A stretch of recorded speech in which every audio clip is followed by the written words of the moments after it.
when Lancaster was 13, she was diagnosed with stage 4 thyroid cancer, but a miracle and a new drug have bought her some time. However, she still has tumors in her lungs and uses an oxygen tank to help her breathe. Now 16, Hazel's best friends are her parents, and her greatest obsession is a book called An Imperial Affliction by Peter Van Houten. When Hazel is introduced to Augustus Waters, an amputee who has osteosarcoma, she realizes that she has become the disease. Augustus is beautiful and interested in Hazel, and he soon becomes to share her love for An Imperial Affliction. But when Hazel feels like a bomb about to go off, how can she possibly become close to another person? When Hazel and Augustus are given the chance to visit Van Houten to learn how their favorite book ended, they try and have a bit of forever, even if their time together might be limited.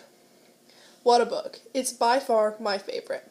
The Fault in Our Stars is a difficult book for me to talk about, because reading it felt like such an emotional experience. It's not exactly how Hazel feels about An Imperial Affliction, since I can't relate to Hazel. I'm perfectly healthy and don't understand what she is going through. This book focuses on the limited time of life and how many people want to make their lives and their deaths mean something. I love the themes and the writing, but the characters were the frosting on top.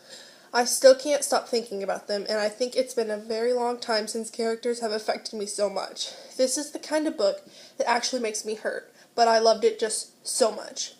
Often books can make an unrealistic male love interest, but Augustus was wonderful while still being flawed and real.